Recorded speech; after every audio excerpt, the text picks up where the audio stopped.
بسم اللہ الرحمن الرحیم۔ بلی ایک انتہائی نفیس اور بے ضرر جانور ہے۔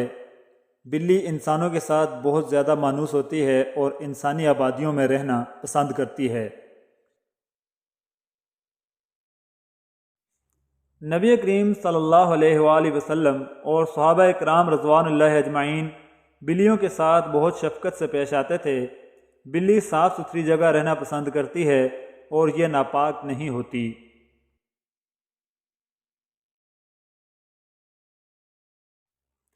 احادیث مبارکہ سے یہ ثابت ہے کہ حضور پاک صلی اللہ علیہ وآلہ وسلم نے بلیوں کے جھوٹے پانی سے وضو فرمایا اور حضرت عائشہ رضی اللہ تعالی عنہا نے بلی کا جھوٹا کھانا تناول فرمایا۔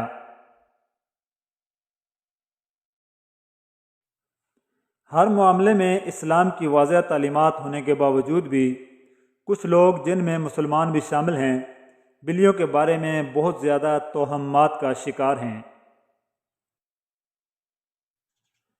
کوئی بلی کو دیکھنا پسند نہیں کرتا اور کسی کو بلی کا آگے سے گزر جانا اچھا نہیں لگتا، اور کوئی کالی بلی کو منحوس سمجھتا ہے اور کوئی بلی کے رونے کو۔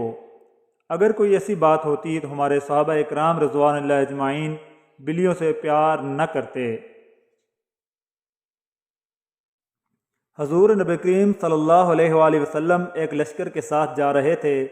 انہوں نے ایک حاملہ بلی کو دیکھ کر اپنے لشکر کا رخ دوسری طرف کر دیا تاکہ بلی کو زحمت نہ ہو۔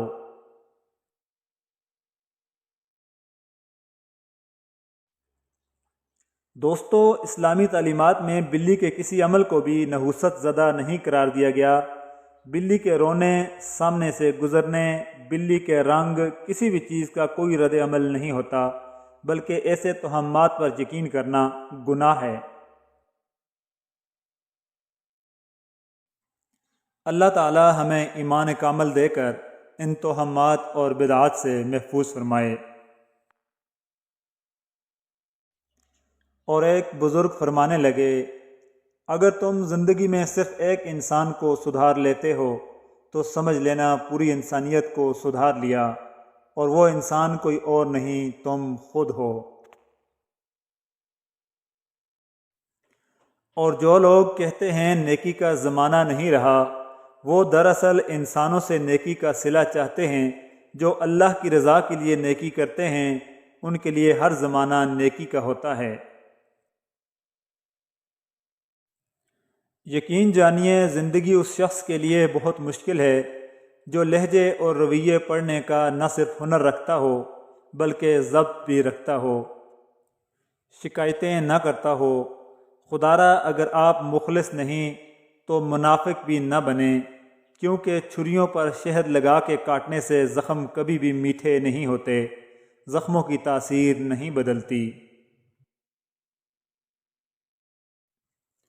اس شخص کے لیے مرنا چھوڑ دیں جسے آپ کے جینے مرنے سے کوئی فرق نہیں پڑتا۔ اس ماں کے لیے جئیں جو آپ کو اداس دیکھ کر دن رات مرتی ہے۔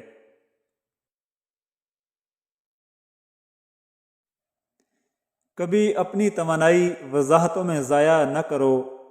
بعض لوگ وہی سننا پسند کرتے ہیں جو ان کی سماعتوں کو اچھا لگے۔